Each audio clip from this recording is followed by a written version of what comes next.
नमस्कार, मैं रवीश कुमार। 18वीं लोकसभा के स्पीकर का चुनाव होने जा रहा है। आज जिस तरह से सरकार ने डिप्टी स्पीकर के पद को लेकर चुप्पी साध ली, उससे साफ हो गया कि एक बार फिर यह पद विपक्ष को नहीं दिया जाएगा। लग रहा है कि 240 सीटें आने के बाद भी बीजेपी सदन में सहयोग के मूड में नहीं है। एक दिन पहले प्रधानमंत्री मोदी सहयोग और सहमति की बात कर रहे थे। आज फिर से संसद टकराव के उसी पुराने मोड़ पर खड़ी नजर आ रही है। बीजेपी की तरफ से ओम बिरला ने स्पीकर पद के लिए पर्चा भरा है और विपक्ष की तरफ से 8 बार के दलित सांसद कोडिकुन्नील सुरेश ने। संख्या के हिसाब से ओम बिरला के लिए जीतना मुश्किल नहीं है। कांग्रेस महासचिव जयराम रमेश ने ट्वीट किया है कि सर्वसम्मति और सहयोग को लेकर हिपोक्रेसी से भरे अपने प्रवचन के बमुश्किल 24 घंटे बाद ही नॉन बायोलॉजिकल प्रधानमंत्री ने लोकसभा स्पीकर पद के लिए चुनाव को अनिवार्य बना दिया है। परंपरा यह रही है कि स्पीकर का चुनाव सर्वसम्मति से होता है और डिप्टी स्पीकर का पद विपक्ष को मिलता है। नॉन बायोलॉजिकल प्रधानमंत्री ने इस परंपरा को तोड़ा है। दरअसल यह कोई आश्चर्य की बात नहीं है। प्रधानमंत्री अभी भी 2024 के चुनावी नतीजों की वास्तविकता को नहीं समझ रहे हैं, जो कि उनके लिए व्यक्तिगत, राजनीतिक और नैतिक हार है। क्या आप जानते हैं कि 17वीं लोकसभा में यानी 2019 से लेकर मार्च 2024 तक डिप्टी स्पीकर का पद खाली था। 5 साल तक यह पद खाली रहा और भारत के इतिहास में पहली बार हुआ है जब डिप्टी स्पीकर का पद खाली रहा, सिर्फ इसलिए कि परंपरा थी कि यह पद विपक्ष को दिया जाता है। संविधान के आर्टिकल 93 के अनुसार लोकसभा में स्पीकर और डिप्टी स्पीकर दोनों होने चाहिए। अगर मोदी राज में संविधान का पालन किया जा रहा था तो फिर संविधान के आर्टिकल 93 का पालन क्यों नहीं हो रहा था? जब लोकसभा में नहीं हो रहा था तो फिर कहां हो रहा था? क्या प्रधानमंत्री मोदी से कोई पूछेगा और वे जवाब देंगे कि 5 साल तक लोकसभा में डिप्टी स्पीकर क्यों नहीं था? बीजेपी के राष्ट्रीय अध्यक्ष जेपी नड्डा का बयान आ गया है। उन्होंने कह दिया है कि कांग्रेस डिप्टी स्पीकर की बात कर शर्तें थोपना चाहती है। इस बात को लेकर विपक्ष पर आरोप लगा रहे हैं, खुद भी तो वही करते नजर आ रहे हैं। क्या प्रधानमंत्री मोदी को सही उदाहरण नहीं रखने चाहिए? आपने भी नहीं पूछा, आप जनता ने, क्योंकि प्रचंड बहुमत के जोर पर ये सारे सवाल कालीन के नीचे ठेल दिए गए। राजनाथ सिंह ने जब कांग्रेस अध्यक्ष को फोन किया तब क्या उन्हें अंदाजा नहीं रहा होगा कि विपक्ष डिप्टी स्पीकर का पद मांगेगा? तो क्या उनके पास पहले से जवाब तैयार नहीं होना चाहिए था? बिना जवाब के मल्लिकार्जुन खड़गे को फोन करके स्पीकर के चयन को लेकर सहयोग मांगने का क्या मतलब रह जाता है? क्या यह मल्लिकार्जुन खड़गे जैसे वरिष्ठ नेता का अपमान नहीं है? राहुल गांधी का कहना है खड़गे का अपमान किया गया है। यूपीए के दोनों कार्यकाल में डिप्टी स्पीकर का पद बीजेपी को दिया गया। 5 साल तक करिया मुंडा डिप्टी स्पीकर रहे और उसके बाद चरणजीत सिंह अटवाल को यह पद दिया गया। अटवाल भी बीजेपी के ही सांसद थे। 2014 से 2019 के बीच एआईएडीएमके के एम थंबी दुराई को यह पद दिया गया, लेकिन 2019 से 2024 के बीच 5 साल डिप्टी स्पीकर का पद किसी को नहीं दिया गया। संविधान के अनुच्छेद 93 में कहा गया है कि लोकसभा को जितनी जल्दी हो सके अध्यक्ष और उपाध्यक्ष के रूप में 2 सदस्यों को चुनना होगा। लोकसभा यथाशीघ्र अपने 2 सदस्यों को अध्यक्ष और उपाध्यक्ष के रूप में चुनेगी और जब भी अध्यक्ष या उपाध्यक्ष का पद रिक्त होगा, सदन किसी अन्य सदस्य को अध्यक्ष या उपाध्यक्ष के रूप में चुनेगा। अब तक उपाध्यक्ष चुनने में सबसे लंबा समय 12वीं लोकसभा के दौरान लगा, जब जीएमसी बालयोगी के अध्यक्ष रहते हुए पीएम सईद को उपाध्यक्ष चुनने में 270 दिन लग गए।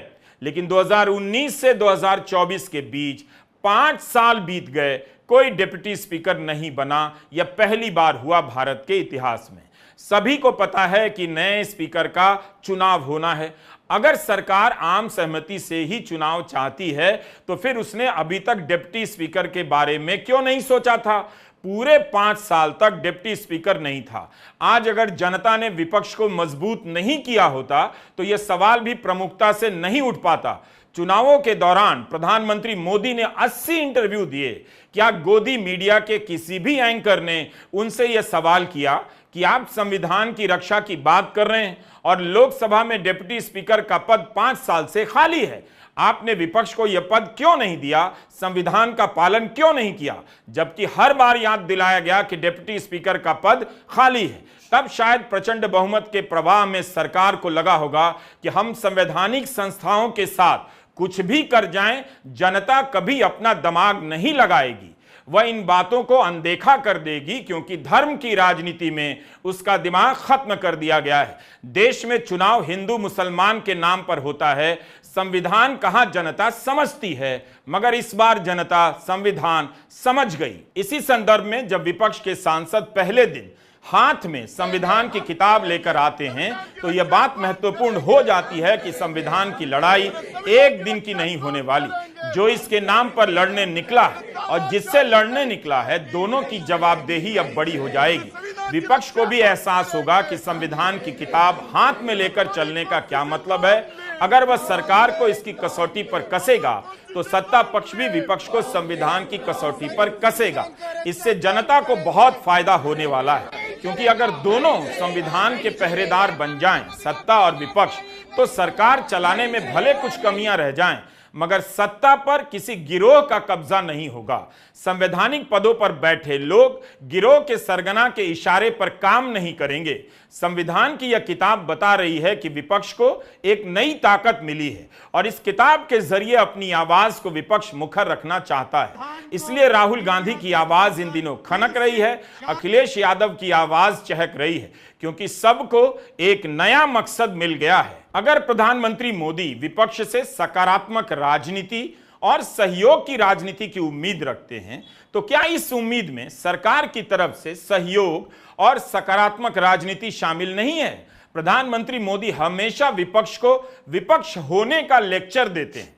कहते हैं जनता विपक्ष से अच्छे कदमों की अपेक्षा रखती है। क्या वही जनता सरकार से यह उम्मीद नहीं रखती कि जब संविधान के आर्टिकल 93 के तहत डिप्टी स्पीकर का पद होना चाहिए तो सत्ता पक्ष ने उस पद को 5 साल तक विपक्ष को क्यों नहीं दिया?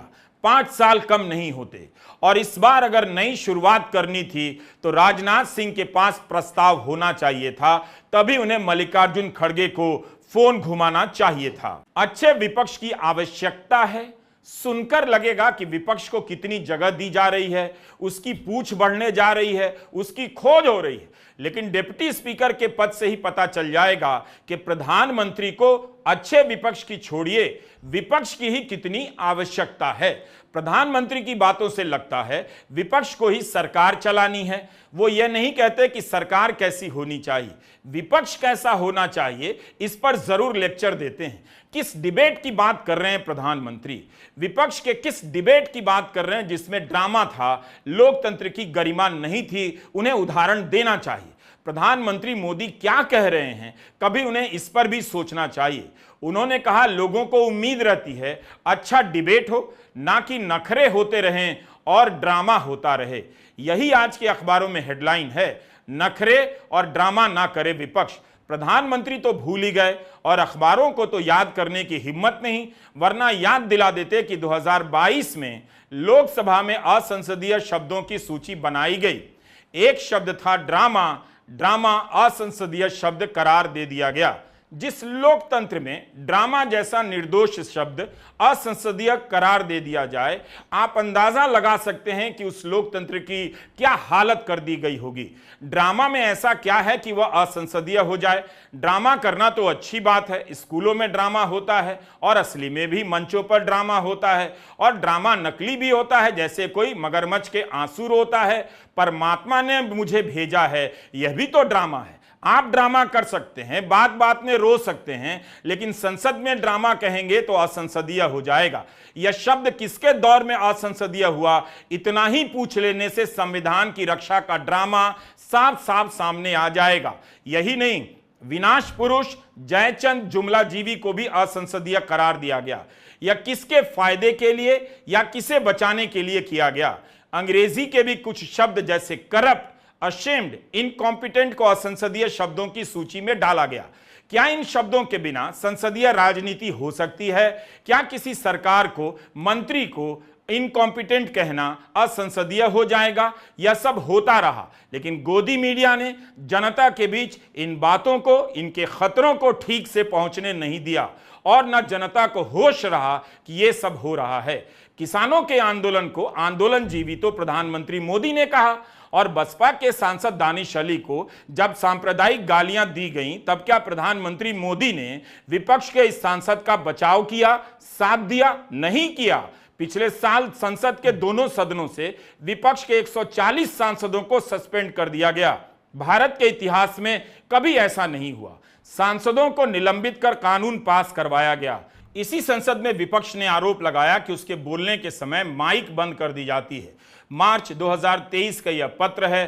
कांग्रेस के तब के सांसद अधीर रंजन चौधरी ने लोकसभा के अध्यक्ष ओम बिरला को एक पत्र लिखा कि विपक्ष के माइक बंद कर दिए गए हैं और उनकी आवाज को दबाया जा रहा है। यह पत्र बता रहा है कि विपक्ष के लिए डिप्टी स्पीकर का पद क्यों जरूरी है और सरकार क्यों डिप्टी स्पीकर का पद विपक्ष को नहीं देना चाहती है। संसदीय प्रावधानों के विद्वान पीडीटी आचार्य ने द वायर को बताया था कि सदन की बैठक की अध्यक्षता करते समय उपसभापति को अध्यक्ष के समान ही शक्तियां प्राप्त होती हैं। संसदीय समिति का सदस्य होने पर उपसभापति को उस समिति का अध्यक्ष नियुक्त किया जाता है। अध्यक्ष के विपरीत वह सदन में बोल सकता है, उसके विचार विमर्श में भाग ले सकता है और सदन के समक्ष किसी भी प्रश्न पर सदस्य के रूप में मतदान कर सकता है। लेकिन वह तभी ऐसा कर सकता है जब अध्यक्ष सदन की अध्यक्षता कर रहे हों। तो इसीलिए डिप्टी स्पीकर का पद नहीं दिया जा रहा है। क्या सरकार को, प्रधानमंत्री मोदी को डिप्टी स्पीकर के पद पर भरोसा नहीं? संविधान में तो इसका प्रावधान है, फिर इसका पालन क्यों नहीं हो रहा है? यह संविधान के चुनावी आंदोलन का ही असर था कि चुनाव खत्म होते ही सेंट्रल हॉल में एनडीए की बैठक में संविधान की किताब रखी गई। अच्छी बात है, प्रधानमंत्री नरेंद्र मोदी जनता को संदेश देना चाह रहे थे कि उन्हें इशारा समझ आ गया है, लेकिन क्या यह संदेश काफी है? संदेश की गंभीरता तब मानी जाती जब इसकी शुरुआत डिप्टी स्पीकर के पद से हो जाती, सदन में जवाब देने के लिए हाजिर होने से हो जाती। मॉनसून सत्र में देखा जाएगा कि प्रधानमंत्री मोदी सवालों के मौखिक जवाब देते हैं या नहीं। पता चल जाएगा कि संविधान की किताब के आगे शीश नवाने का क्या मतलब है। प्रधानमंत्री नरेंद्र मोदी याद दिला रहे हैं। क्या याद दिला रहे हैं? कि 10 साल में जो परंपरा स्थापित करने का प्रयास किया गया, यानी उनके लिए परंपरा की शुरुआत पिछले 10 साल से शुरू होती है। पहले की परंपरा का कोई मतलब नहीं। उस परंपरा में डिप्टी स्पीकर का पद ही गायब है, खाली रखा गया 5 साल। यही उनकी 10 साल की स्थापित परंपरा और उस परंपरा की विरासत है। बहुमत की आंधी में पर्दा जरा मोटा हो गया, दिखाई नहीं दे रहा था, लेकिन अब दिखने लगा है। देखिए कि संविधान की किताब की पूजा हो रही है या संविधान के प्रावधानों और उसकी परंपराओं का पालन किया जा रहा है। संसद को मंदिर कहकर उस संसद में क्या हुआ, जरा याद कर लीजिएगा। इस वीडियो को दोबारा शुरू से लेकर अंत तक देख लीजिएगा। नमस्कार, मैं रवीश कुमार।